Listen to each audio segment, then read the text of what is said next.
అదే ఎంత ఫుల్గా వాళ్ళే చెప్పేశారు, మాకేమైనా ఉంచాలి కదా సార్. లేదు, అందుకనని నేనేమి అంతగా మాట్లాడను సార్. నేను చెప్పగలిగింది ఏమిటంటే, మా టెక్నీషియన్స్ ప్రతి ఒక్కరికి పేరు పేరున చాలా హార్డ్ వర్క్ చేశారండి వాళ్ళందరికీ చాలా ధన్యవాదాలు. తర్వాత నేను ఫస్ట్ టైం అన్నపూర్ణలో చేస్తున్నాను సార్. అవును సార్, ఇది నా ఫస్ట్ మూవీ సార్.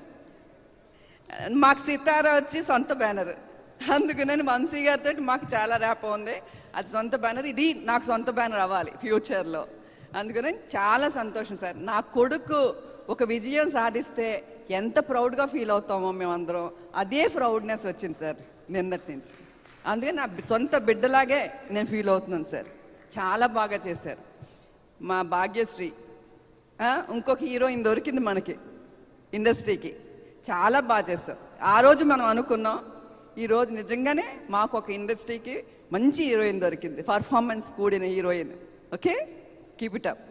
ప్రతి ఒక్కరికి నందు గారు ఫస్ట్ మీరు కథ చెప్పినప్పుడు చాలా హ్యాపీ ఫీల్ అయ్యాను సార్. చాలా సంతోషం సార్. ఈ క్యారెక్టర్ గురించి నేను ఎక్కువ చెప్పను, మీరు అందరూ చెప్తున్నారు. నిజంగానే నేను చాలా రుణపడి ఉంటాను మీ అందరికీ. నాగార్జున గారు, మీతో కలిసి వర్క్ చేయాలి. అందుకని బృందా మ్యామ్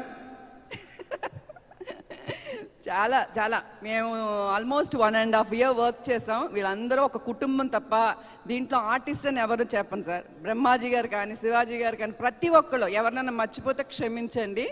చాలా సంతోషం. నిన్నటి నుంచి అసలు నా ఇంట్లో ఒక పండగ అయితే ఎంత హ్యాపీగా ఫీల్ అవుతానో అదే హ్యాపీనెస్ నాకు ఈ రోజు వరకు కంటిన్యూ అవుతుంది సార్. అందుకని ప్రతి ఒక్కరికి, ప్రేక్షక దేవుళ్ళకి ముందు మా కృతజ్ఞతలు. అందుకని ప్రతి సినిమాని ఇలా ఆదరించండి please. Okay, thank you sir. Thank you. Thank you అండి.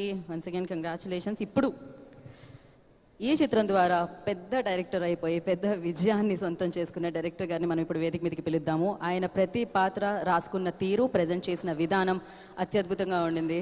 So yes.